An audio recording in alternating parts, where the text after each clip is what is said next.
Happy Halloween and welcome to World of Timelines Episode 4. I am John of Video Games and the World, and in this day of spooks, tricks, and treats, this episode focuses on the timeline of the Ghouls N Goblins series, one of Capcom's most remembered series and also one of its most difficult games ever made. In Japan, the game is called Makaimura, which means Demon Village. It was changed to Ghouls N Goblins in the USA because in the 80s, it was the time of the Satanic Panic, which means that they had to change anything with religious imagery and remove words such as devils and demons. The story of Ghouls N Goblins stars the knight named Arthur, who fights against demons to save his beloved princess and prevent evil from taking over the world. Arthur has been fighting against supernatural evils long before the Belmont family, Sir Daniel, and Dante ever existed. Before we begin, let it be known that Ghouls N Goblins Resurrection is a reboot and retelling of the original Ghouls N Goblins and Ghouls N Ghosts, as it has the same story. Enjoy! Gargoyle's Quest 2. The Gargoyle's Quest games serve as prequels to the Ghouls N Goblins series, taking place thousands of years prior. The protagonist of the story, Firebrand, was in training in his hometown of Verturia, until one day, the Black Light suddenly appears and destroys his home. Upon defeating Nagus, Firebrand meets with King Morok, who informs him that he is on the brink of death, and gives Firebrand the Spectre's fingernail, and Firebrand sets off on a journey to unravel the mystery of the Black Light. He defeats all the bosses, including Brager, once again, and restores order to his realm. Gargoyle's Quest. The Ghoul realm barely escaped destruction from the Destroyers, natives of a neighboring universe. A great fire then swept over the realm, wiping out the Destroyers' army. Hundreds of years later, Firebrand, a gargoyle who is predestined to become the Red Blaze, saves the Ghoul realm from the evil wrath of King Brager and brings peace to the land once again.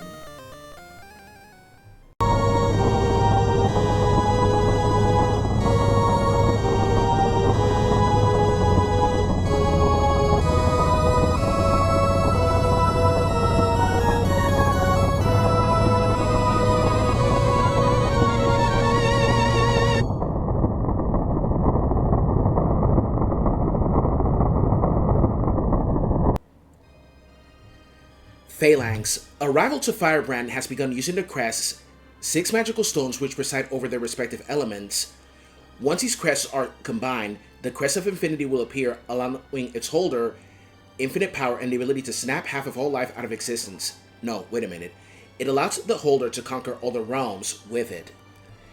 Firebrand then sets out to regain the Crest and is repeatedly challenged by Phalanx General Arma, who grudgingly returns most of the Crest to Firebrand out of respect for his power.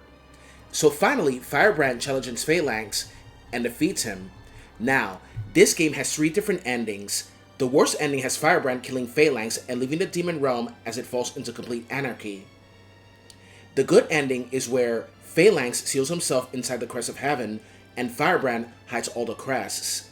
The third ending concludes with Firebrand slaying Phalanx after summoning the Crest of Infinity to transform into a hideous beast, then tossing the Crest off a cliff after deciding that he does not seek conquest.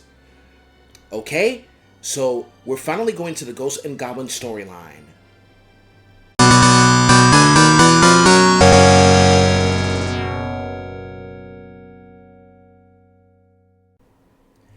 Our story begins with a knight called Arthur having a little private time with his beloved Princess Primprin.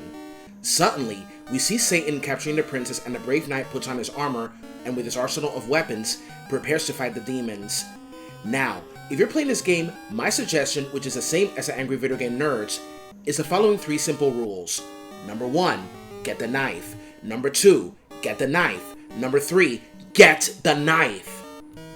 So, Arthur travels through 6 different places in the demon realm, starting in the graveyard battling zombies, goblins, an annoying red Aramar demon, and his 6 generals as well. Once he reaches the castle, he fights against not 1, but 2 Satans? Crazy boss fight it is. Once he defeats both of them, he enters a gate where he faces off against the evil Astaroth and defeats him. And just when you thought you saved the princess, this message appears. This room is an illusion, and it is a trap devised by Satan. Go ahead dauntlessly, make rapid progress.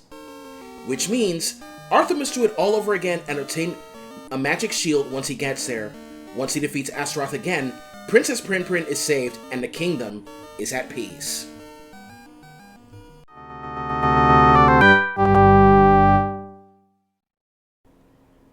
Three years later, Arthur returns to the kingdom as it's under attack by demons once again. Lucifer, or Loki if you're playing the Sega Genesis version, takes the souls of everyone in the kingdom, including Princess Prin. So, Arthur wields some new weapons which include a sword and a golden armor. With this golden armor, Arthur unleashes the weapon's true power. He fights against the demons, including Firebrand once again and Lucifer's generals, Shielder, Cerberus, Gasuto, Alme, Beelzebub, and 2 Astaroths as well. In order to defeat Lucifer, he must obtain the Psycho Cannon, which he does and defeats the Dark Lord. In his dying breath, Lucifer vows that he will not be completely gone and swears that he will return and rule the world once again. Princess Prin is saved once again, and after sharing true love's kiss, Arthur leaves the kingdom to search for a weapon powerful enough to completely extinguish Lucifer. As she sees her love off on his journey, Princess Prin was sure that Arthur would someday return, and the people began to rebuild their kingdom. But of course, evil never takes a break.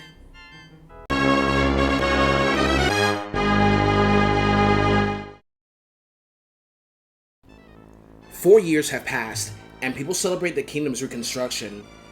Arthur and the princess reunite with a loving embrace, but then, the demons wait for the night and are ready to wreak havoc once again. As Arthur and Princess Prin are having a romantic moment, it is spoiled when a demon captures her and takes her away. Arthur wields his lance and weapons once again to go and rescue her. As per Ghouls N Goblins tradition, it starts in the graveyard fighting zombies and monsters, and he will defeat a giant bird known as a cockatrice and its offspring, Miniwing. He journeys to a ship in the sea, the Crucible of Flames, the Ghoul Stomach, the Snowy Mountains, all the way until the Demon Realm's castle.